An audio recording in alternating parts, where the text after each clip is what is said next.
Welcome students in English grammar classes. बच्चों, आज मैं आपको आपके अध्ययन का बहुत ही महत्वपूर्ण टॉपिक टेंस पढ़ाने जा रही हूँ और जिसको हिंदी में काल या समय कहते हैं। तो सर्वप्रथम बच्चों जाने टेंस क्या होता है। टेंस किसी भी वाक्य में क्रिया का वह रूप होता है जिसके माध्यम से आपको ये पता चलता है कि वाक्य में किए कार्य का समय से क्या संबंध है। तो यही कारण है कि समय को भी 3 भागों में बांटते हैं, वर्तमान, भूतकाल और भविष्यकाल। लेकिन इन्हीं काल के अनुसार सहायक क्रियाएं भी बदल जाती हैं। ये बहुत महत्वपूर्ण टॉपिक है बच्चों। अगर आप इसको नहीं पढ़ते हैं तो कभी आप अंग्रेजी में अपनी पकड़ नहीं बना पाओगे। और मैं अपना भरसक प्रयत्न करती हूँ कि अपने बच्चों को, अपने पाठकों को किसी विषय का सूक्ष्म जानकारी देकर उनके ज्ञान का वर्धन करूँ। तो टेंस को शुरुआत करने से पहले बच्चों आपको सबसे पहले पता होना चाहिए कि टेंस में आपकी 3 भाग महत्वपूर्ण होते हैं, सब्जेक्ट, वर्ब और ऑब्जेक्ट। जैसे सपोज करिए पहला सेंटेंस है मोहन टहलता है। तो मोहन क्या है, सब्जेक्ट है इसमें, और टहलना एक आपकी इसमें क्रिया है, मेन वर्ब है। इस वाक्य में आपका कोई ऑब्जेक्ट नहीं है। बच्चे खेल रहे हैं, बच्चे सब्जेक्ट हो गया और मेन वर्ब आपकी खेलना। तो इस प्रकार से वाक्यों को हम पहले समझते हैं कि किस प्रकार से ट्रांसलेशन करना है। फिर देखें, हम लोग लूडो खेल रहे हैं। तो हम लोग आपका इसमें सब्जेक्ट हो गया और खेलना आपका इसमें क्रिया हो गई। उसे एक इनाम मिला है, उसे सब्जेक्ट, मिलना आपकी क्रिया और इनाम हो गया इसमें ऑब्जेक्ट। तो इसी प्रकार से बच्चों ये subject plus verb plus object को मिला के हम लोग एक सेंटेंस को समझते हैं और उसको इसी प्रकार से उसका अनुवाद भी करते हैं। अब बच्चे चलते हैं, जब हम ट्रांसलेट करते हैं तो वाक्य हमारे एफर्मेटिव होते हैं, निगेटिव होते हैं, इंट्रोगेटिव होते हैं, निगेटिव प्लस इंट्रोगेटिव होते हैं और कभी कभी वो टाइप ऑफ फैमिली के भी वाक्य होते हैं। तो बच्चों आप लोगों को, अगर आप लोगों ने ये काइंड्स ऑफ सेंटेंसेस नहीं पढ़े हैं तो हमारे प्रीवियस वीडियो में आपको काइंड्स ऑफ सेंटेंसेस पढ़ना बहुत ज़रूरी है। तब तक आप टेंस को समझने में आपको उतनी आसानी नहीं रहेगी। अगर आप पढ़ेंगे तो और आसान हो जाएगा। जैसे बात कहते हैं कि मुझे एक पर्स मिला है, तो ये बात कैसा है, आपका एफर्मेटिव है, केवल एक कथन है, आपका पॉजिटिव भी कह सकते हैं। निगेटिव, मुझे एक पर्स नहीं मिला है, मैंने निगेटिव कह दिया कि नहीं का प्रयोग हो गया, निगेटिव हो गया। अब इन्हीं वाक्य में मैंने अगर आगे लगा दिया क्या, तो क्या मुझे एक पर्स मिला है, तो ये वाक्य इंट्रोगेटिव हो गया। और मैं कह दूं क्या मुझे एक पर्स नहीं मिला है खुद ही, तो ये वाक्य आपका निगेटिव बन जाता है प्लस इंट्रोगेटिव। और वो टाइप फैमिली के जो वर्ड्स होते हैं, अगर इनका प्रयोग वाक्य में होता है तो क्वेश्चन वर्ड उनको भी कहते हैं। तो उनसे भी आपके वाक्य बनते हैं। जैसे पढ़ें, मुझे एक पर्स कब मिला है, तो कह सकते कब ये आपकी वो टाइप फैमिली, कब की इंग्लिश होती है व्हेन। तो ये क्वेश्चन वर्ड वाले जो सेंटेंस होते हैं इनको वो टाइप ऑफ फैमिली के अंतर्गत हम लोग क्लास में रखते हैं। आगे चलते हैं बच्चों। मैं आपको बता ही चुकी हूँ कि आपके टेंस 3 प्रकार से होते हैं, प्रेजेंट, पास्ट और फ्यूचर। तो बच्चों हर एक समय का अपना महत्वपूर्ण भाग होता है, महत्वपूर्ण रोल होता है। जैसे हम कभी भी जब सेंटेंस को पढ़ते हैं तो ये देखते हैं कि कोई भी व्यक्ति, जैसे आप स्वयं अपने आप को ही अगर आप एग्जाम्पल समझें कि जैसे आप कभी किसी कार्य को करने की पहले आप भूतकाल से आप सीख लेते हैं, प्रेजेंट में उसको लागू करते हैं और भविष्य के लिए आप अपनी सफलता के मार्ग खोजते हैं। तो टेंस में क्रियाओं का रूप है वो बदलता रहता है। आइए समझते हैं प्रेजेंट टेंस, पास्ट टेंस और फ्यूचर टेंस। बस एक सरसरी नज़र से बच्चों आप लोगों को क्रियाएं याद होनी चाहिए कि प्रेजेंट टेंस की कौन कौन सी क्रियाएं होती हैं, पास्ट टेंस क्रियाएं कौन सी होती हैं, फ्यूचर टेंस कौन कौन सी क्रियाएं होती हैं। मैंने आपको सब इसमें टेबल में नोट कर दिया है, आप अपनी कॉपी में नोट भी कर सकते हैं। Do, does, is, am, are, has, have, has been, have been, ये सभी क्रियाएं प्रेजेंट टेंस की ही क्रियाएं होती हैं। और इसके बाद में पास्ट टेंस में डिड, वॉज, वर, हैड और हैड बीन, ये सब क्रियाएं। फ्यूचर में will, shall, will be, shall be, will have, shall have और विल हैव बीन और शैल हैव बीन।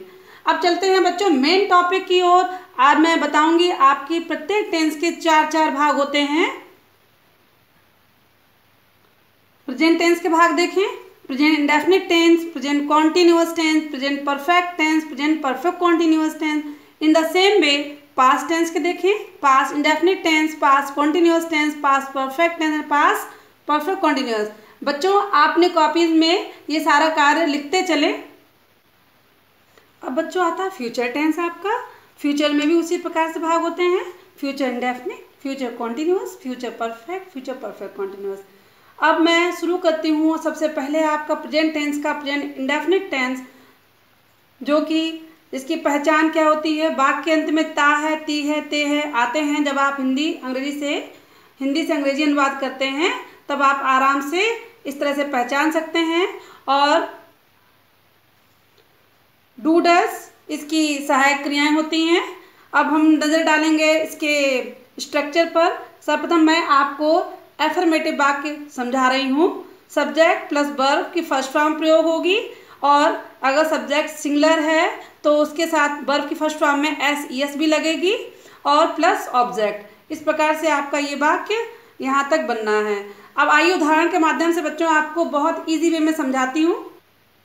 पर उससे पहले आप लोगों को ये पता रहना चाहिए कि किन क्रियाओं के अंत में एस लगता है, किन क्रियाओं के अंत में ई एस लगता है। तो बच्चों नज़र डालें, जिन मुख्य क्रियाओं के अंत में अक्षर में ओ होता है, जैसे गो, जियो गो, तो गो में जब हम इसमें एस लगाना पड़ेगा तो उसमें हम ई एस लगाएंगे। और जिन मुख्य क्रियाओं के अंत में डबल एस होता है, और ऐसे जैसे आप सुने देखें किश, क्या आई डबल एस किस, तो इसमें ई एस लगेगा ना कि एस।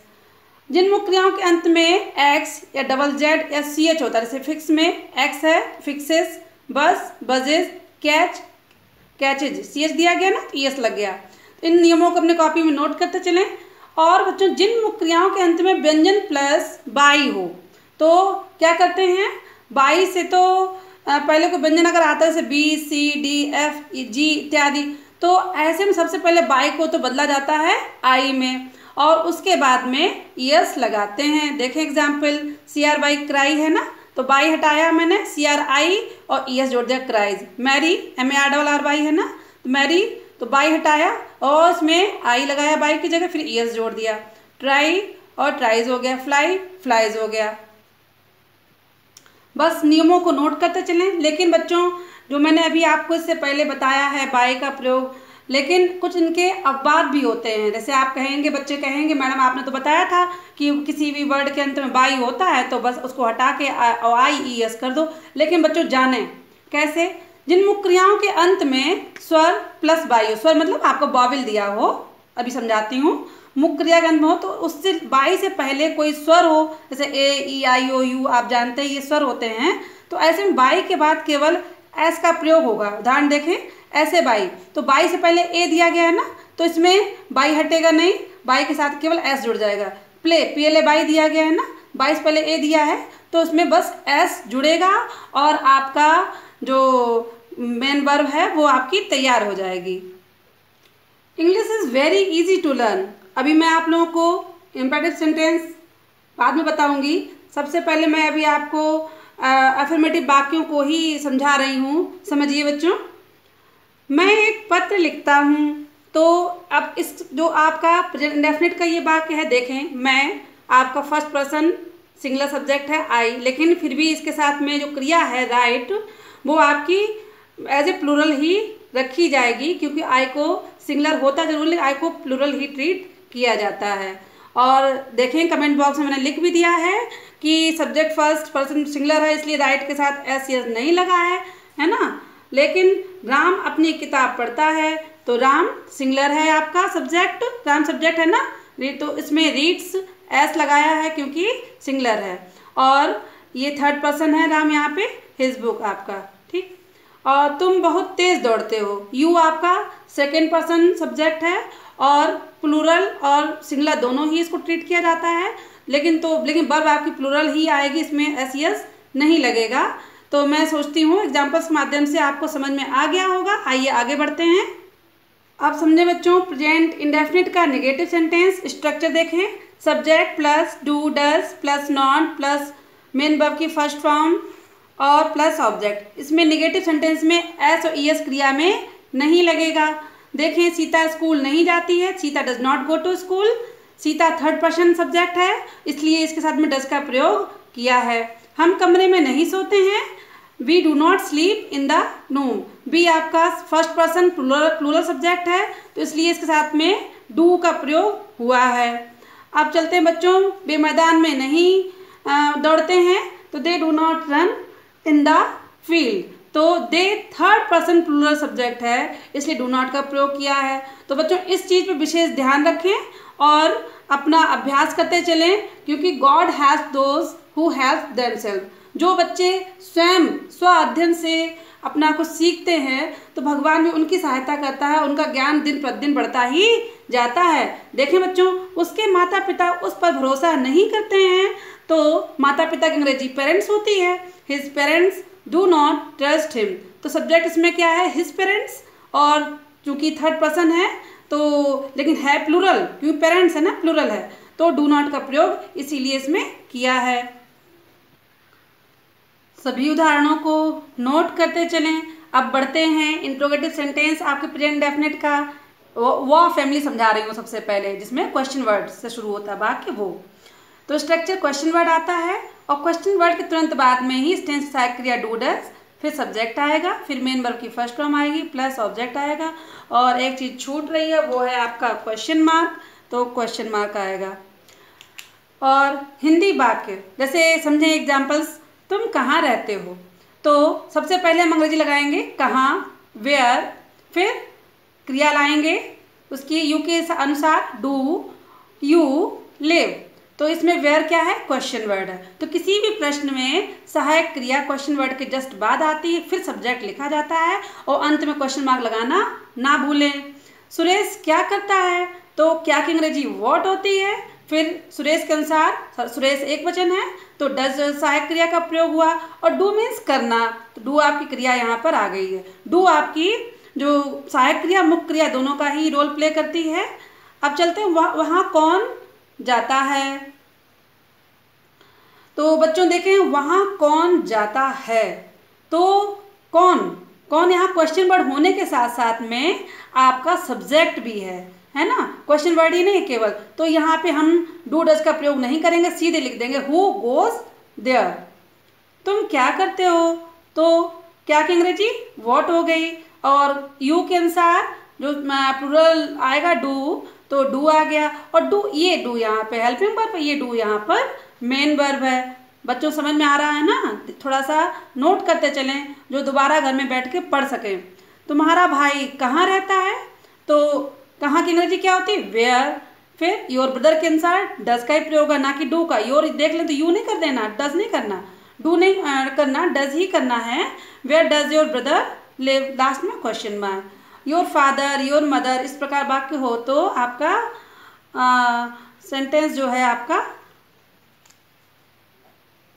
वैसा सिंगुलर ही रहता है। अब बच्चों आइए निगेटिव प्लस इंट्रोगेटिव, जब दोनों मिक्स दे दिए जाते हैं तब समझ लें, विशेष नहीं, बिल्कुल वैसे ही है, थोड़ा सा अंतर है कि इसमें स्ट्रक्चर देख लें। डू डज या क्वेश्चन वर्ड है तो क्वेश्चन वर्ड इससे पहले आएगा, plus subject plus not plus main verb की first form plus object and plus question mark. तो बच्चों देखिए एग्जाम्पल समझें। क्या राम प्रतिदिन स्कूल नहीं जाता है, तो does Ram not go to school daily. क्या तुम्हारे पिताजी तुम्हें प्यार नहीं करते हैं, डजंट। कभी कभी बच्चों ऐसा आवश्यक नहीं है कि हमेशा सब्जेक्ट के बाद में ही नॉट का लगाएं। कभी कभी जब हम शॉर्ट फॉर्म में लिख देते हैं, जिसे कंस्ट्रक्शन बोलते हैं, तो उसके उस डजंट मतलब इकट्ठा लिख, जैसे डिजंट है, इजंट है शॉर्ट में जो क्रिया नॉट चलता है, तो हम आगे भी लिख सकते हैं doesn't you father love you. अब मैंने कुछ असाइनमेंट भी दे रखा है बच्चों, इसको आप जरूर कीजिए, क्योंकि practice makes a man perfect, without practice a man can not be perfect. तो आप लोगों को तो हर चीज़ में निपुण बनना है, तो कार्य करते रहें, वीडियो देखते रहें और आगे के टेंस पढ़ते रहें मेरे इसी चैनल पर। So subscribe the channel if you have not subscribed.